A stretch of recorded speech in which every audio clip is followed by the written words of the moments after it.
আকাশবাণী আগরতলা স্থানীয় সংবাদ পড়ছি সবুজ কলি মিশ্র। প্রধানমন্ত্রী নরেন্দ্র মোদী আজ সকাল 11টায় আকাশবাণীর মন কি বাত অনুষ্ঠানে দেশ বিদেশের জনগণের সাথে মতবিনিময় করবেন।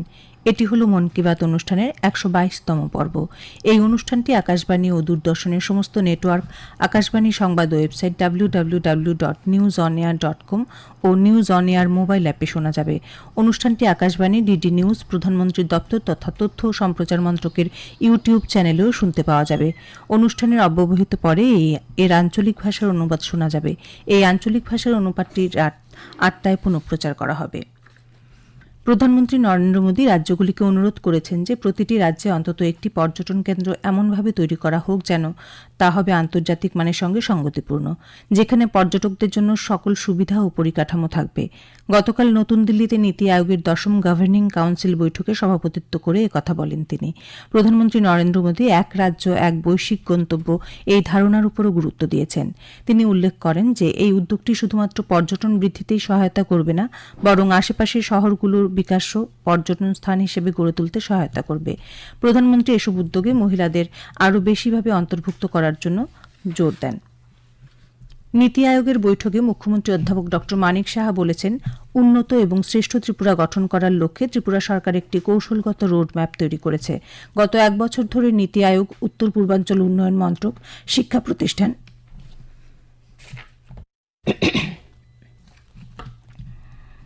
বিশেষজ্ঞ পরামর্শদাতা, শিল্প এবং বাণিজ্যের ক্ষেত্রে যুক্ত বিশিষ্ট ব্যক্তিগণ, প্রথিতযশা নাগরিক ও অধিকারিকদের নিয়ে নিবিড় আলোচনার পরে এই রোডম্যাপটি তৈরি করা হয়েছে।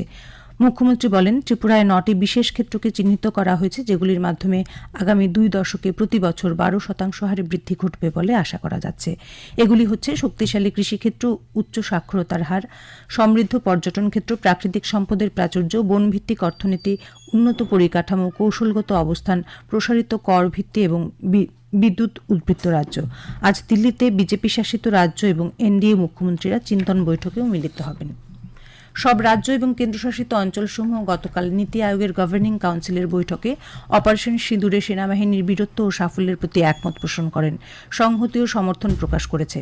সংবাদ মাধ্যমের কাছে ব্রিফিংয়ের সময় নীতি আয়োগের সিইও বিভিআর সুব্রমণ্যম বলেন, পেহেলগামে যা ঘটেছিল তার উপর ক্ষোভ রয়েছে এবং সবাই প্রতিরক্ষা বাহিনীর ভূমিকা ও সাহস এবং প্রধানমন্ত্রী নরেন্দ্র মোদীর নেতৃত্বের প্রশংসা করেছেন। তিনি বলেন, সভায় প্রধানমন্ত্রী জোর দেন যে বিকশিত ভারত অর্জনে টিম ইন্ডিয়ার শক্তির প্রয়োজন হবে, যা অপারেশন সিঁদুরের সময় দেখা গেছে। মুখ্য নির্বাচন কমিশনার জ্ঞানেশ কুমার গতকাল নয়াদিল্লিতে ভারতের নির্বাচন কমিশন আয়োজিত আইনজীবীদের জাতীয় সম্মেলনের উদ্বোধন করেন। সুপ্রিম কোর্টের সিনিয়র আইনজীবী এবং দেশের বিভিন্ন বেঞ্চের 28টি উচ্চ আদালতের পাশাপাশি সকল রাজ্য এবং কেন্দ্রশাসিত অঞ্চলের 36 জন সিইও এই সম্মেলনে অংশগ্রহণ করেন। নির্বাচন কমিশনের আইনগত কাঠামোকে শক্তিশালী করা এবং পুনর্নির্দেশিত করা, নতুন নতুন চ্যালেঞ্জগুলোকে আরও কার্যকরভাবে মোকাবিলা করার জন্য সহযোগিতা অর্জনের উদ্দেশ্যে এই সম্মেলনের আয়োজন করা হয়।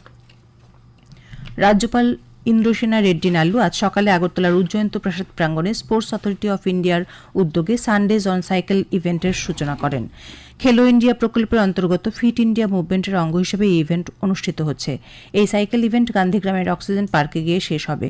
অনুষ্ঠানে রাজ্যপাল ইন্দ্রসেনা রেড্ডি নাল্লু সুস্থতা ও মানসিক স্বাস্থ্য রক্ষায় খেলাধুলা ও শরীরচর্চার উপর গুরুত্ব দেন। অনুষ্ঠানে ক্রীড়ামন্ত্রী টিঙ্কু রায়ও উপস্থিত ছিলেন।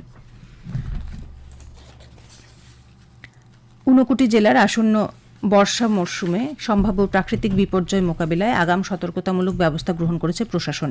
ইতিমধ্যেই জাতীয় বিপর্যয় মোকাবিলা বাহিনীর 1ম ব্যাটালিয়নের 30 সদস্য টিম ঊনকোটি জেলাতে এসেছে। মোট 16.8 কিলোমিটার দৈর্ঘ্যের বন্যা নিরোধক বাঁধের উচ্চতা বৃদ্ধি করা হচ্ছে। এর জন্য ব্যয় হবে প্রায় 18 কোটি টাকা। ঊনকোটি জেলার জেলাশাসক দিলীপ কুমার চাকমা এ খবর জানিয়েছেন। তিনি জানান, আপদা মিত্র ও সিভিল ডিফেন্স বাহিনীকে প্রয়োজনীয় প্রশিক্ষণ দেওয়া হয়েছে। ত্রিপুরা ক্রিকেট অ্যাসোসিয়েশন পরিচালিত যোগেশ চক্রবর্তী স্মৃতি ক্রিকেট প্রতিযোগিতায় শতদল সংঘ জয়লাভ করেছে।